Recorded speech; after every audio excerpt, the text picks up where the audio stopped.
when subsidiary legislation is noted this way. So today we have this motion to take note of this subsidiary legislation is not usual. That's why I would like to invoke a Rule 40(1) to move and to adjourn this motion. Now, Dr. Low Wai Kwok has moved a motion to adjourn this motion. So we'll first of all deal with the motion to adjourn. Dr. Low Wai Kwok, you may speak on your motion.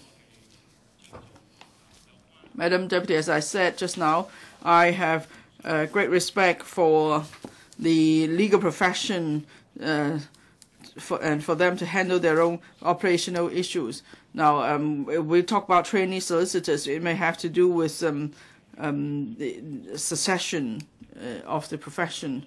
But my motion to adjourn is purely procedural matter. It doesn't mean that I have no respect for the legal profession, so I have to make that clear from the outset. And I'm sure members who will speak on the motion to adjourn will be giving their views on the motion. They will also probably give their views on the commencement notice. But personally, I don't see there's any need to debate a commencement notice. And as Dr. Priscilla Leung mentioned in her report, there's no controversy involving this notice. So I don't want to take up too much time in this council on this subject. Otherwise, it would delay our work in other respects. Thank you. For members who wish to speak, please press the request to speak button. The question is to adjourn the motion to take note of the notice.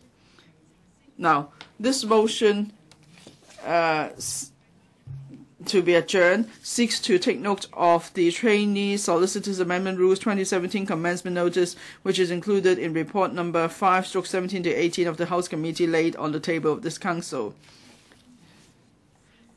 The rules seek to lay down requirements for barristers to become solicitors, and this commencement notice seeks to appoint the commencement date of the amendment rules.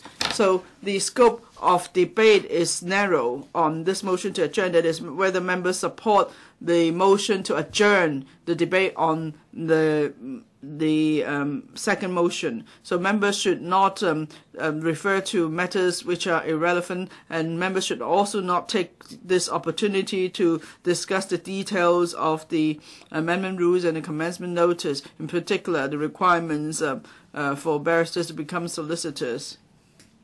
Now, Rule 45(1) says that members must not keep raising irrelevant issues or keep repeating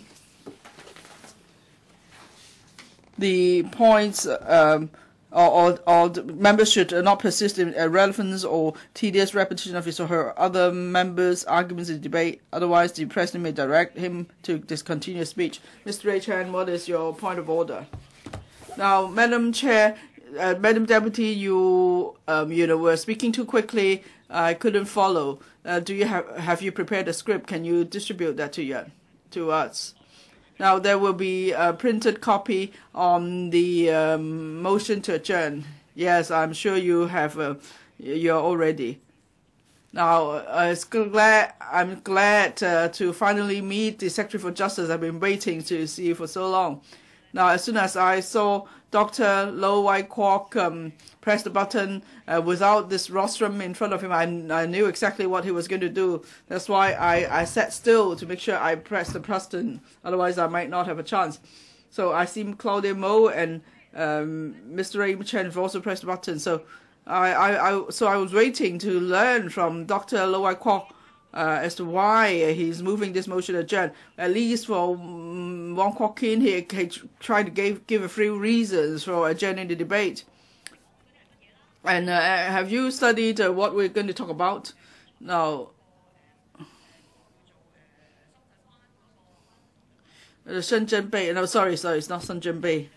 Because when I see the Secretary of Justice, it reminds me of Shenzhen Bay. But anyway, you're talking about the Hong Kong Joint Macau Bridge. If I remember correctly, you're not a member of this committee.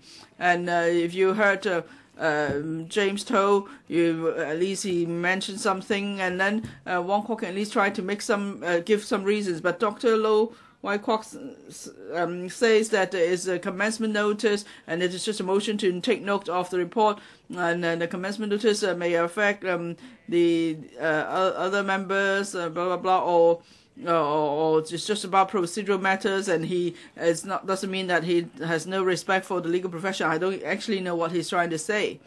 And then you said you don't understand why we need to comment on a commencement notice, and perhaps we don't know why you want to adjourn the debate.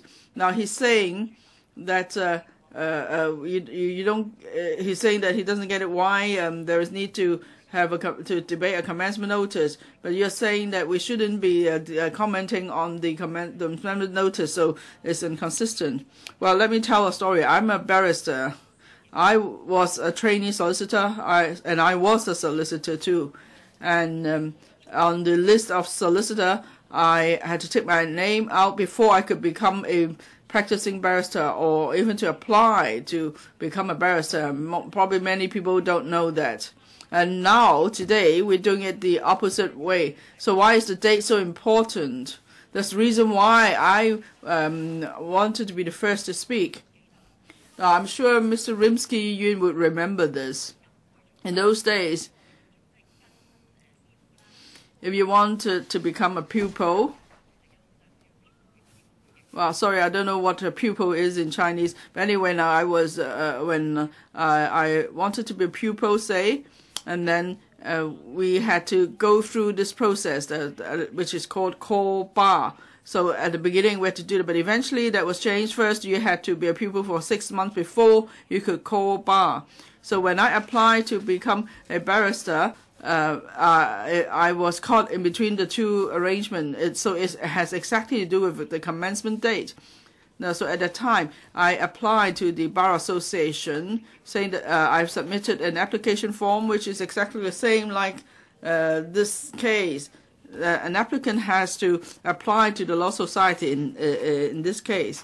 So I submitted a form. I thought it would be all fine, and then I made all the arrangements to become a pupil. If it's a senior counsel, I could only be his pupil for 3 months. If it's not senior counsel, it's just a counsel, then I could be his pupil for 6 months. So, and then we have to prepare the tables. We have to prepare all the forms for for the barrister to fill in. And then something happened at that time. My apology. Perhaps I didn't quite read everything carefully. It so happened the system was just changed then. So I might not be able to call bar. I might have to be a pupil for 6 months before I could call bar. So there's a chance it might happen. So if I had to wait, if I called bar first, then within the 6 months I could take on some cases on a limited basis, as just to help out. I don't know if you know that pupils don't have any income. If the barrister is nice to you, he might buy you lunch. So he'll take care of your meals, at least. Of course, he won't take care of your accommodation, and you won't get paid until you could obtain this certificate, and then you could take up certain cases on a limited basis under the supervision of the barrister, and then you could earn some income. And what happened to me then? All of a sudden, I received a notice from the clerk to the Bar Association. I was told, Ms. Chen, you may have to wait six months. And I asked why. And I was told that the commencement date might not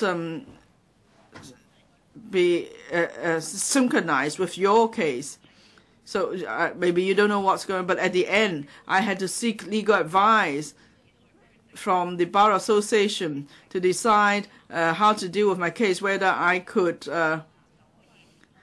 call bar immediately under the old system, or do I or did I have to wait 6 months before I could call bar? So I was really, concerned at the time because I already left the solicitor profession. I wanted to become a barrister. But then all of a sudden, there is this gap, and I'm not sure whether I could call bar or not. I'm not sure if I could complete that process, or technically whether I could complete that, meet that legal requirement. So I was really anxious. I didn't know what to do. So this time round, for this amendment to the rules, the commencement date will be on the 8th of January 2018. So I wonder if someone might be caught again. So we need to pay attention to the commencement date.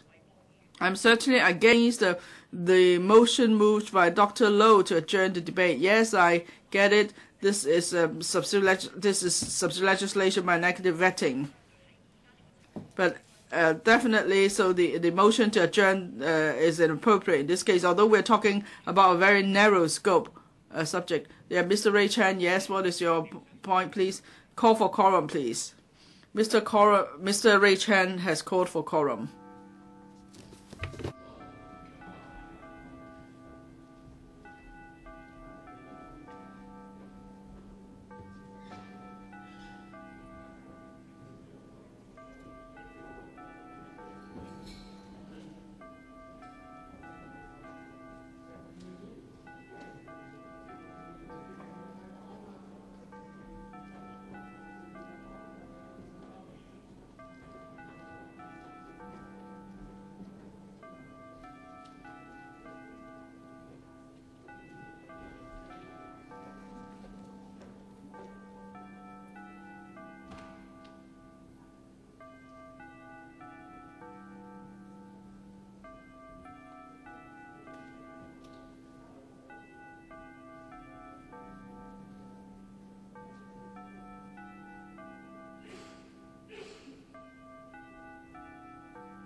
陳淑莊議員，請你繼續。Ms. Trainee Chan, please continue. Madam Deputy, let me finish the story. Yes. At that time, I was just speaking about whether I should become a practicing barrister after calling bar, or should I wait for another 6 months before that could be done. The Secretariat of the Bar Association was very good. I wasn't a member of the association yet, but they immediately tried to look into the matter and they obtained legal advice. And ultimately, I became the last person who could benefit from the old system. I was the last person who could immediately become a practicing barrister. So the commencement date is very important. If the person is now a barrister and he's got 5 years experience, he wants to switch over to become a solicitor. So how should that 5 years be counted? Well, this amendment is about a commencement, but you have to refer to the actual provisions to find out about its implications. This is to amend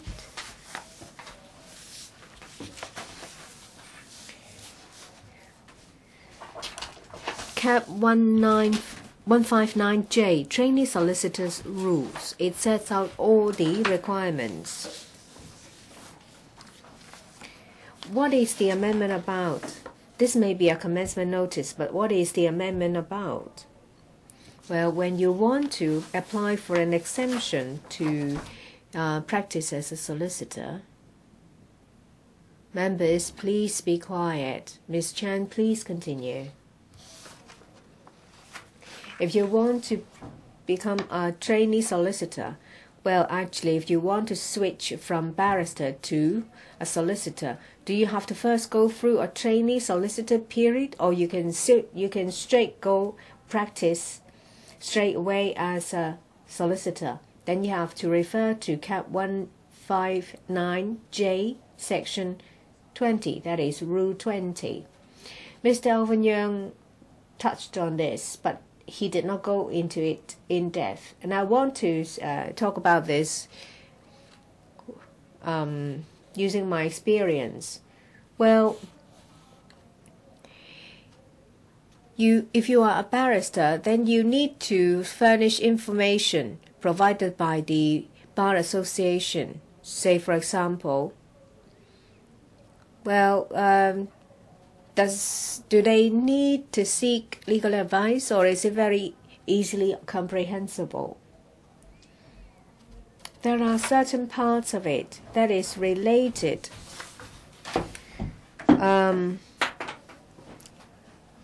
to the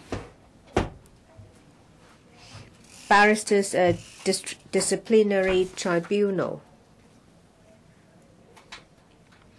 We have a code that all barristers will have to abide by. But does it mean that whenever there is a complaint, you will not be able to get the certificate? Well, first, you will have to fill in a form if you're a complainant.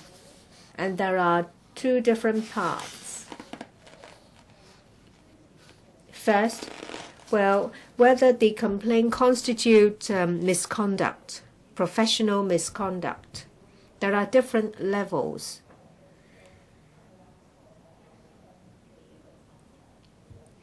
Which level will go to the disciplinary tribunal, or will there be a disciplinary hearing? Ms. Chan?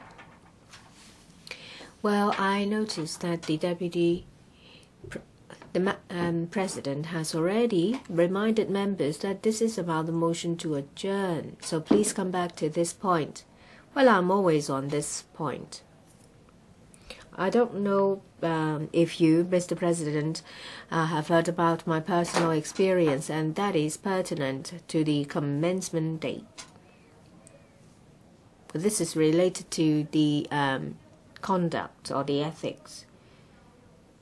But the applicant may not have to supply the certificate.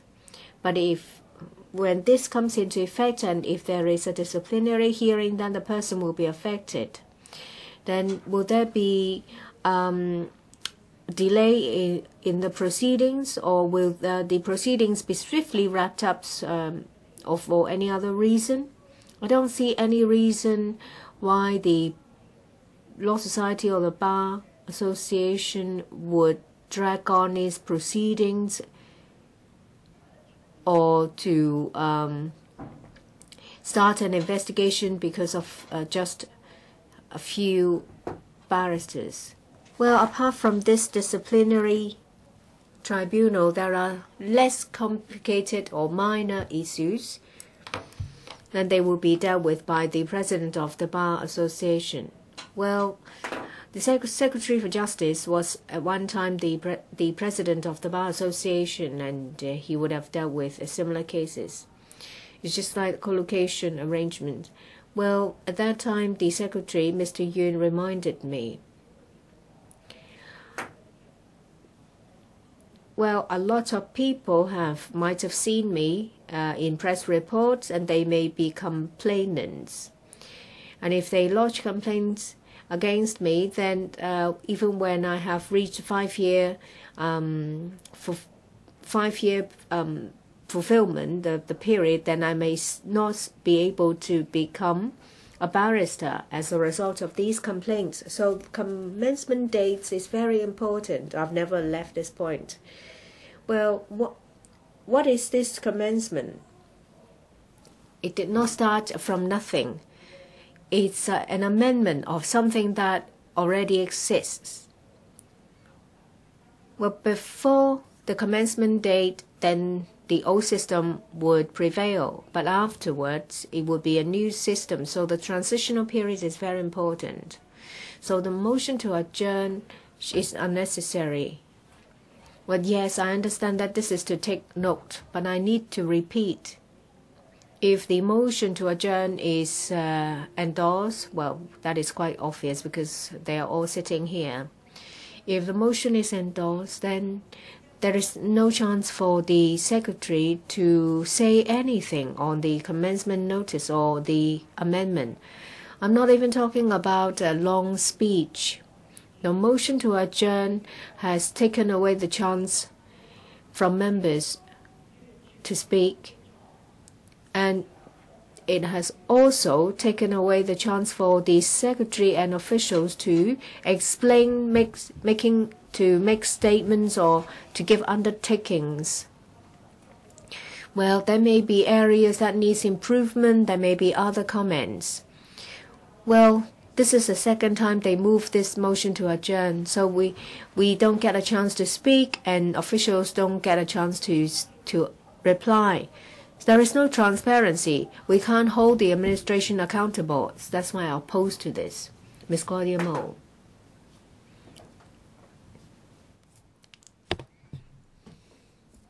Curious affair.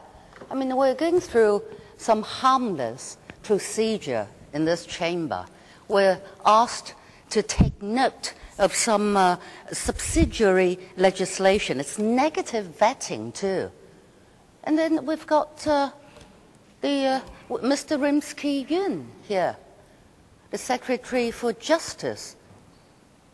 Oh, I just cannot see the proportion of the matter. And according to the electoral calendar, the Solicitor General is supposed to be here too. Sir, can I ask, where's the Solicitor General? Is he going to be here at all? Hello?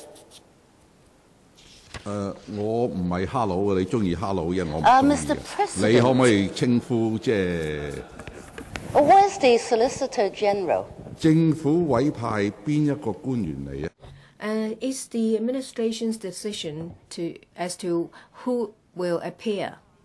Calendar tells you that he's supposed to be here, but he's not. And we have the Secretary for Justice here. 我係冇收到任。 I have not received any. 總言之，我亦都講。 Anyway, I have to make it very clear that it's the administration's decision as to who will attend which part.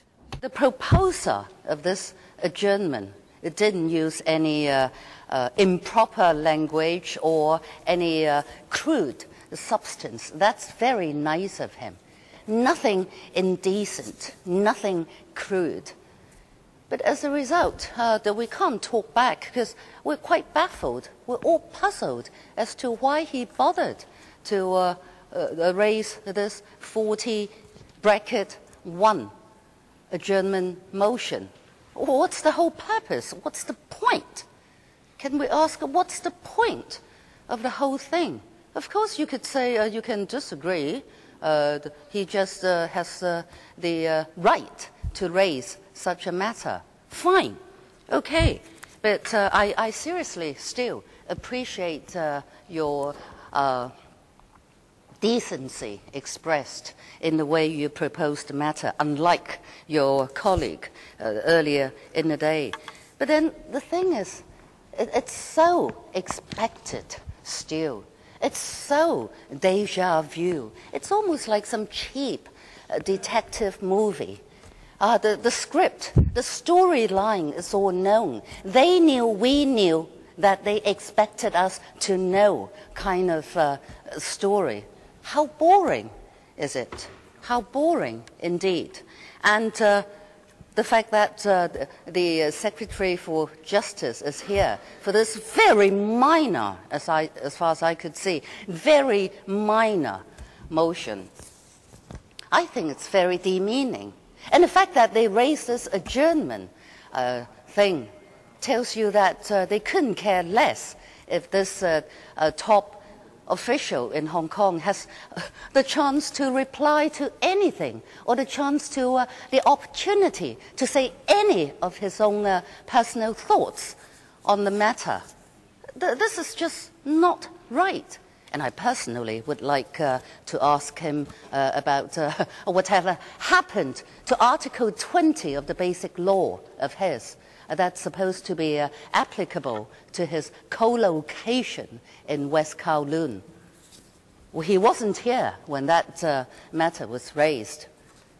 This is, you know, it's just improper. It's very, very improper. When he was needed, he was absent. But with this, I just don't see why he should be here at this hour to listen to this adjournment proposal debate. What for? I'm not too sure. The proposer didn't quite say it.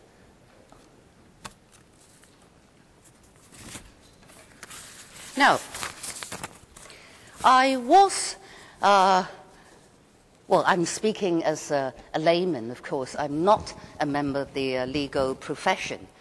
But then there's always this misunderstanding, especially in Hong Kong, that barristers and solicitors come in two rankings. That's completely wrong. We knew that, right? Barristers are supposed to represent his client in court. They get more limelight, I suppose you can say.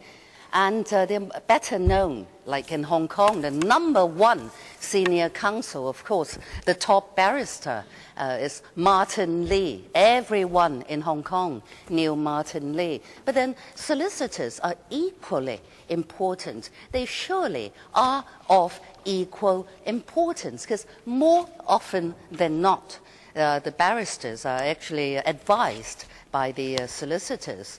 Although the barrister, say, in charge of the case, would sort of shape and structure his client's views, views of events, rather, into legal arguments, and try to make sort of persuasive representations in court in the best interest of his client, that sort of things. But then solicitors do just as much, although they are not as much in the public eye, that's all. But very curious, in Hong Kong, barristers are called big lawyer, as though solicitors are small lawyers. No, nobody called them small lawyers, but people got the wrong impression that barristers are somehow sort of above. It's not quite right. It's just two different categories of legal service specialists.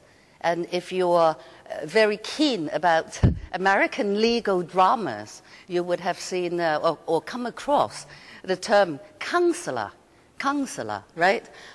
It's representative of all lawyers, unlike what we have in Hong Kong. But of course, everyone knew in Hong Kong, we inherited the UK system. That's the main difference. Now, I'm quite curious too about the barrister thing, trying to sort of turn himself into a solicitor instead. And some people would think, why should any barrister do that at all? That's almost like a self-demotion. No, no, no. There's no such thing. It's not a demotion. Yes. Ms. Mo? This is a motion to adjourn and is on the Trainee Solicitor Amendment Rules 2017 Commencement Notice. So please come back to this point. I wasn't rambling on. I was trying to say what I actually planned to talk about this amendment rules, because I understand that there is a little hurdle, almost a little snag in there, and that is about barristers facing potential ethics hearings. Now, that's one thing I'm not too sure about as a layman. Say, if I were a barrister and then my client somehow complained against me, and he made the verbal complaint, he hasn't even filled out the form, and in between that sort of happenings, what's going to happen to my intention to try to be exempted from all these trainee requirements as a solicitor, right? Ms. Mo, I think you are really miles away from the subject under consideration. Please come back to this debate. If you digress too much, I will have to stop you. It's my point number two, what I initially would want to talk about. Now, I wasn't, I don't have much problem with this amendment thing anyway. Now, guys, behind me, please could you stop chatting? It is very distracting. Please, please. Thank you. Now, they were chatting. Now, I was going to talk about this trainee solicitor, because it does have these two words in there. I have this young friend of mine who completed with flying colors from Hong Kong University a legal degree, and he was a trainee solicitor. And I was going to raise it to the Secretary for Justice that young people as trainee solicitors are suffering a lot, that they're not doing real legal work but as copy boys. Really, if there's any translation or typographical mistakes, or they're asked to do Xeroxing duties. This is just not right. The young man was very, very disheartened. So I was going to say all that, but then you were saying you shouldn't go into details of this subsidiary legislation, which is now under negative vetting. I have no problem with the date of its, I think it's January the 8th, it says, yeah, when it's going to take effect. I mean, as a member, as a non-member of the legal profession, I seriously can't comment either way. But then to come back to this adjournment proposal, it's a sad thing, isn't it? It's almost like a circus here, that the tamed or domesticated animals would be playing their parts, each and every one of them. And the script the storyline is so known already, and we should just cut out our proper debating time and so on. It doesn't matter what official was sitting there. Not that we must show them respect, I'm not saying that, but they are our guests. Anyway, this is the chamber of Hong Kong's Legislative Council. We have government executive officials sitting there listening to this sort of discussions.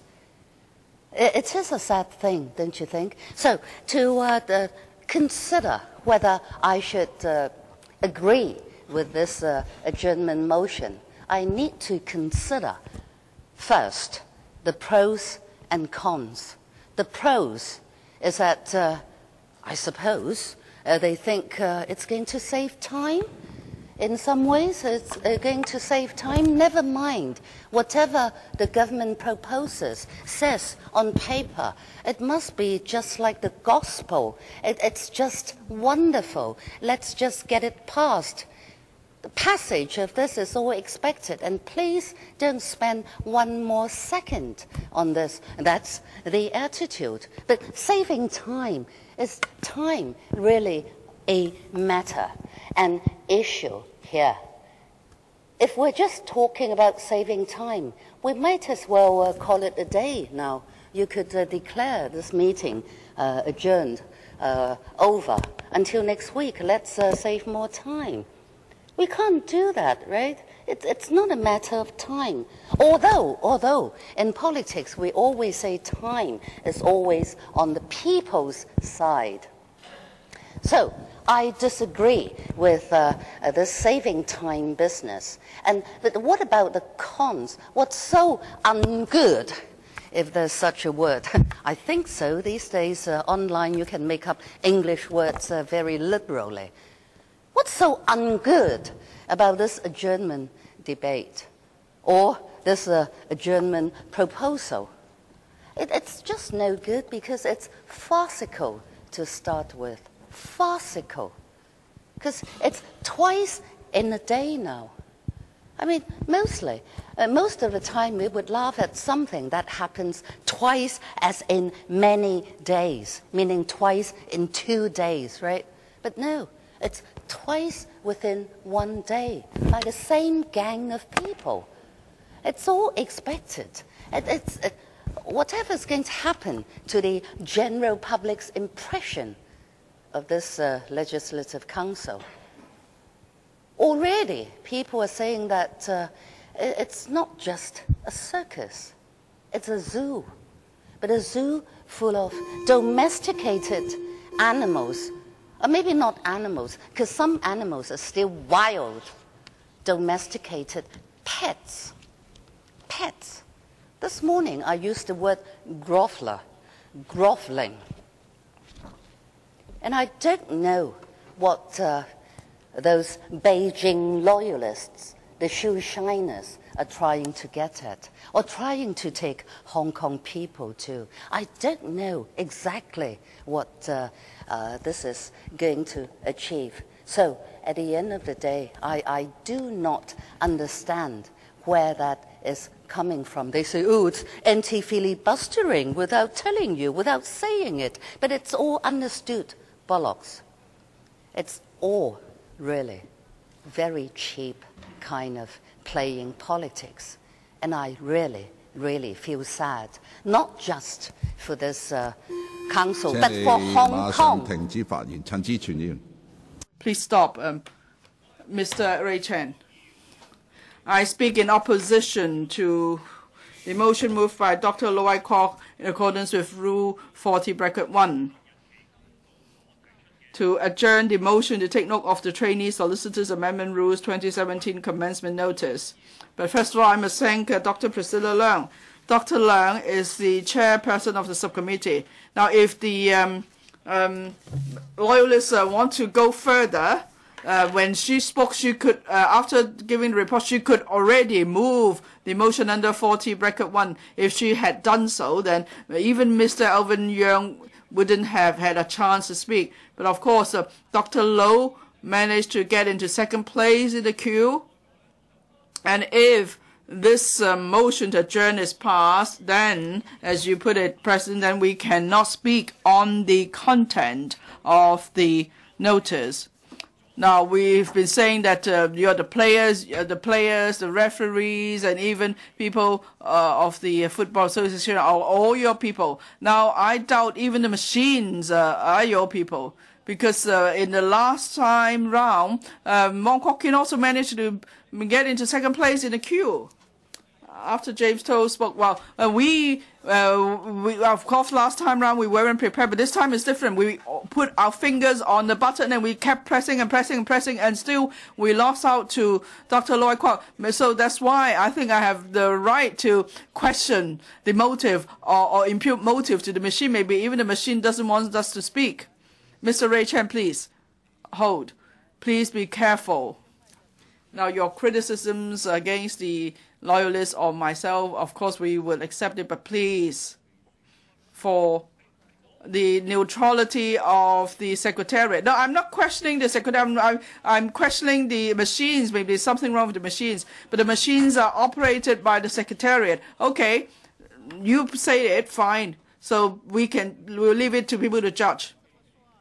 Dr. Low, well, Mr. Ray Chen is may seem to be talking about machine, but he's questioning me. But I'm really quick because I was naughty and I was young. I was good at playing games, and playing with. I played a Pt1 musical instrument. That's why I'm really quick with my fingers.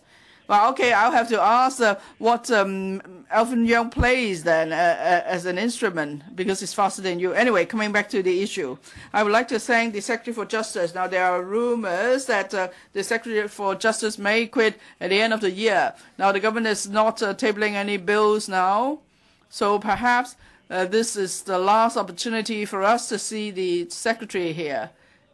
Now, why I say this is relevant?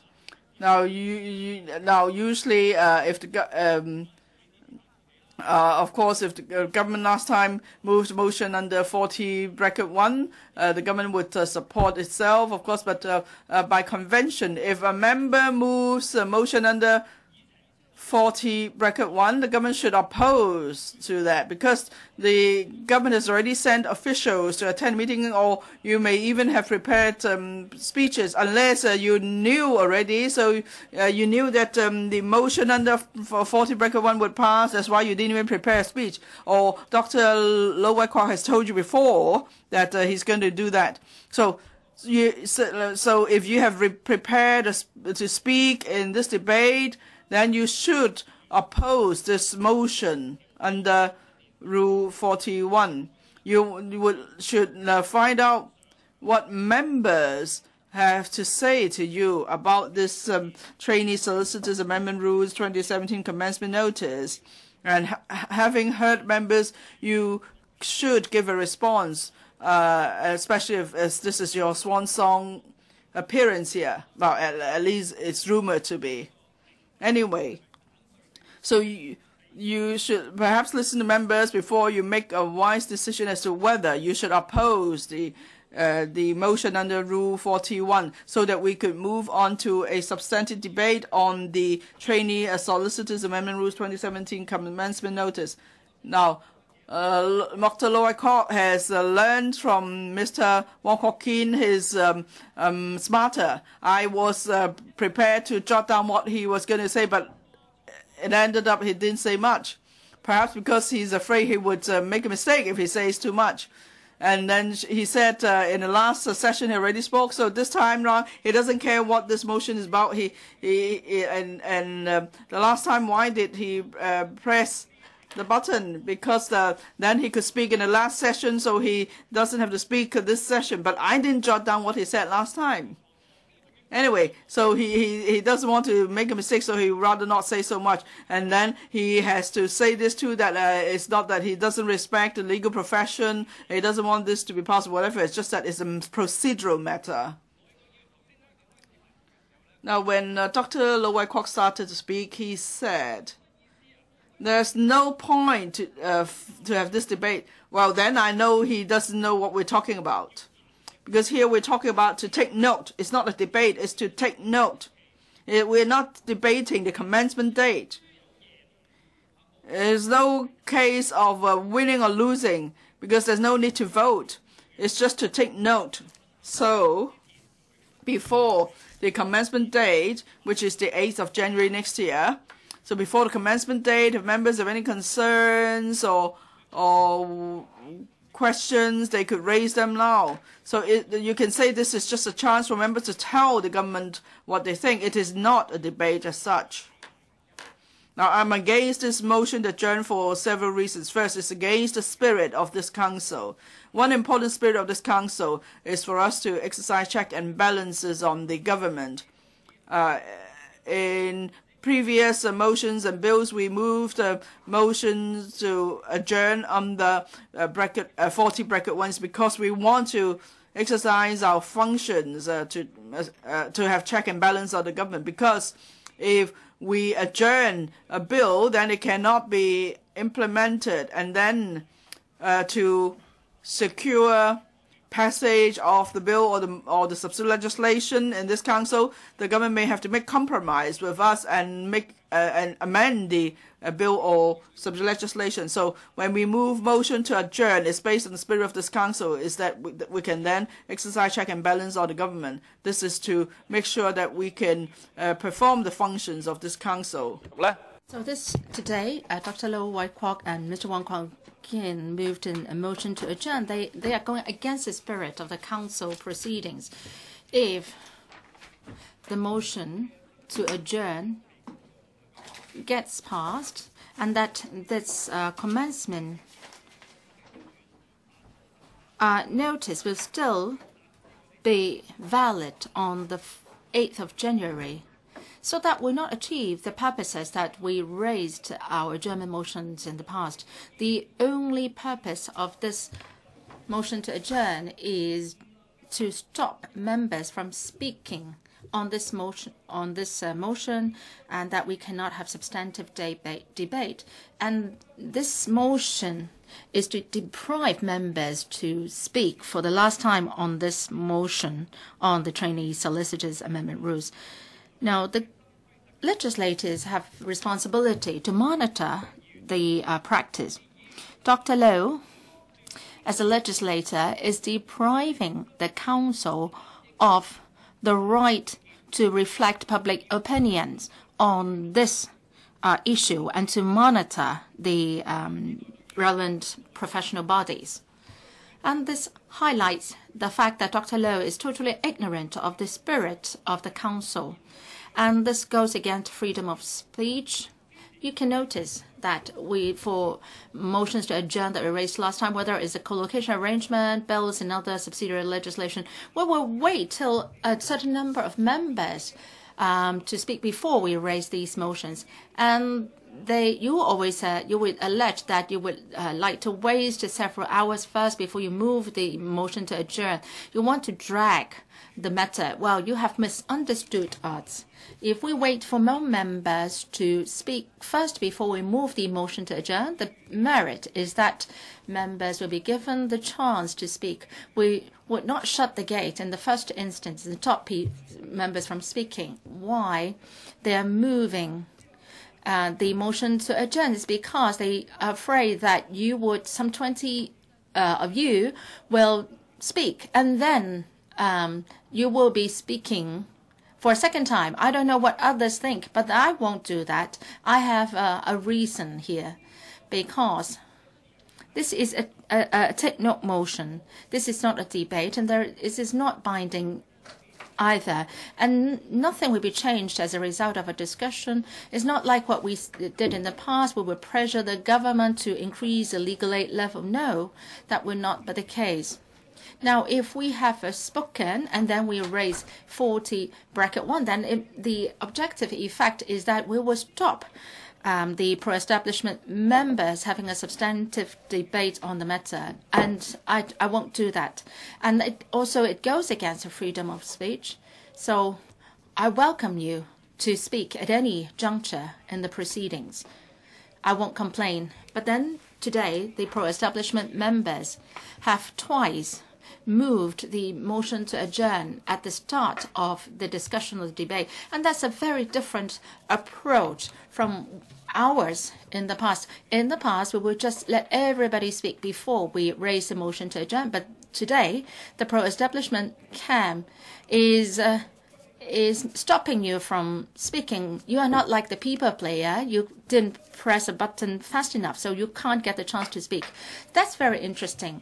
The LegCo should be the place where we have the greatest freedom of speech. We even have the protection of the Powers and Privileges Ordinance, and we can speak freely, and we will not be held criminally liable. And as what the President said, that even members can even speak things which are not factually correct. And that's the beauty of the Council. But then the pro-establishment camp have a majority in both the FCGC sectors, and after one member has spoken, then you are raising the motion to adjourn. You don't allow us to have a substantive debate on the matter.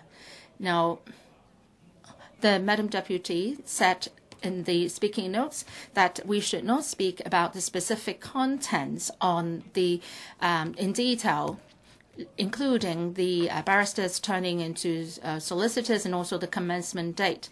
But Hong Kong people generally don't know what is being adjourned. Is not now something is going to be implemented on the 8th of January. Why do you stop people from speaking? Now, it says that people who have disbarred themselves will have to get a certificate from the Bar Association in order that they can become a solicitor.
陳志全議員。